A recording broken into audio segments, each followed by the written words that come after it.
근데 이런 어떤 사정들이랑 별개로 공공정보 자체는 일단 해제되기 때문에 내가 개인회생이 진행 중이다라는 사실 자체는 금융기관에서 공개가 되지 않는 거예요.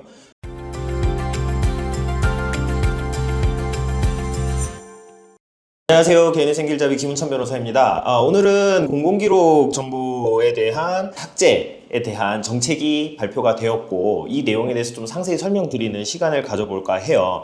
2025년 7월 촬영일자 기준으로 해서 7월 초순경에 금융위원회 주관의 간담회에서 1년간 개인회생 진행하면서 성실하게 변제를 잘한 채무자는 공공정보기록을 조기에 삭제를 해주겠다라는 내용을 공개를 했어요. 그러니까 공공정보기록이 결국 여기서 무엇이냐가 중요할 텐데 말 그대로 한국신용정보원에 보관하고 있는 이 사람이 지금 개인회생을 하고 있는 사람입니다 라는 어떤 그런 기록을 삭제를 하겠다는 거예요. 그럼 이 기록이 삭제됨에 따라서 개인회생 진행하시는 분들은 그 어떤 정보가 삭제가 되게 되니까 개인회생 진행 사실이 금융기관에 공개가 되지 않고 신용카드라든가 대출 등의 신용거래가 가능해지게 되는 것인데요. 그럼 현재 공공기록은 어떻게 관리되고 있고 이게 지금 어떻게 바뀔 것이냐에 대해서 좀 한번 중점적으로 설명을 드리기 위해서 먼저 현재 좀 어떻게 진행되고 있는지에 대해서 설명을 드려볼게요. 개인회생 절차를 진행을 하고 인가결정이 나오게 되면요, 법원에서 인가결정이 난 거를 한국신용정보원으로 통지를 해줘요.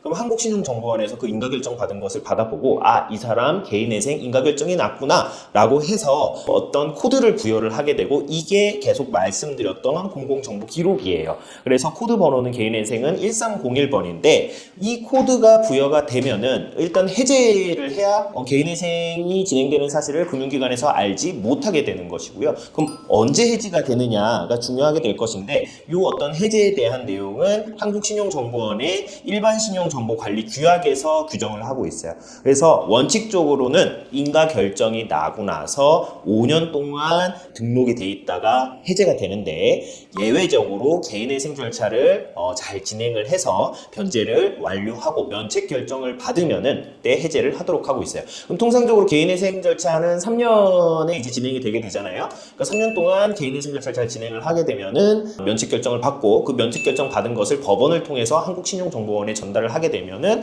공공정보 코드가 해제가 되게 됩니다. 그런데 이 내용을 이제 1년 동안 채무자가 잘 변제를 했으면은 해제를 해주겠다라는 정책을 발표하게 된 것이고 채무자한테 굉장히 유리한 내용인데요. 근데 사실 이 부분은 아직 구체적으로 언제 시행이 될 것인가에 대한 논의가 있진 않아요. 정해진 건 있지 않고 그러니까 논의만 지금 있는 단계이기 때문에 이 영상을 보시고선 지금 이거 당장 시행되는구나 이렇게 오해하시는 일은 없으셨으면 좋겠습니다. 그러면은 공공정보가 해제가 되면은 좋을 것 같죠. 직관적으로는 내가 개인회생 하는 사실을 금융기관에서 모르니까 좋을 것 같은데 구체적으로 뭐가 좋나요? 라고 질문을 드려보면은요, 결국에는 신용거래를 하는 데 있어서 개인회생 진행 중입니다 라는 코드가 부여되어 있으면은 신용거래를 통한 신용카드 발급이나 대출 등의 업무에 장애가 있을 수밖에 없어요. 근데 이제 이게 해제가 되게 되면 신용점수로 600에서 800점대의 신용점수가 부여가 되고요. 이거는 이제 사회초년생 수준인데 개인회생 절차 진행을 하시면서 내가 체크카드도 잘 사용하고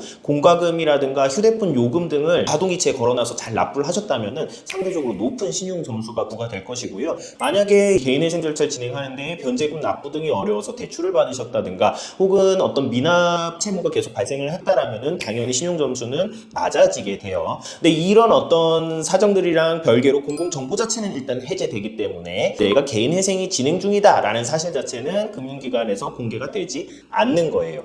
그런데 예외가 있기는 해요. 뭐냐면은 내가 채무를 부담하던 금융기관에 예를 들어서 제가 국민은행에 채무가 있는데 개인회생을 진행했어요. 그럼 그 국민은행은 내가 개인회생, 이 고객이 개인회생 진행한 고객이다라는 걸 내부 DB에 가지고 있거든요. 그렇기 때문에 이렇게 내부적으로 관리하는 DB는 사실 공공정보와 무관하게 금융기관에서 관리하는 것이기 때문에 알게 될 수 있고 일부 거래에 제약이 있을 수가 있고요. 공공정보와 별개로 장기연체 채무, 그러니까 장기연체 채무가 뭐냐면은 100만 원 이상의 금액을 3개월 이상 연체하시는 경우에는 이제 연체 채무로 금융기관에서 공유가 되게 되는데요.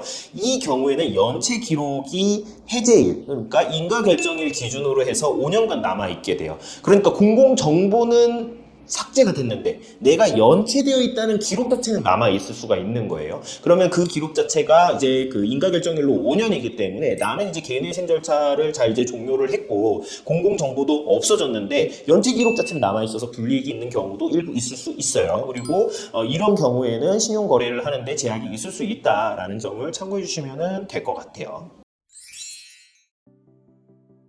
오늘은 이제 공공정보를 조기에 삭제를 하고 채무자가 빠르게 경제활동을 하고 자립할 수 있도록 도와주겠다라는 어떤 정부의 정책 발표가 일단 있었고 그 부분에 대해서 설명을 드리면서 한번 공공정보를 개인회생 절차에서 어떻게 관리하고 언제 삭제되고 이런 내용에 대해서 설명을 드려봤는데요. 어쨌든 금융위원회 주간의 간담회에서 발표한 내용 자체는 이제 그렇게 진행이 될 거다라는 것이기 때문에 관련해서 조금 더 상세한 정보가 공개가 되거나 구체적인 어떤 규정의 개정이 있게 되면은요, 그 내용을 토대로 해서 다시 한번 소개해드리고 오늘은 그냥 가볍게 그런 논의가 있다 정도로 참고를 해주시면 될 것 같습니다. 오늘 영상은 여기까지고요. 영상 마음에 드셨다면 구독과 좋아요 부탁드리겠습니다. 감사합니다.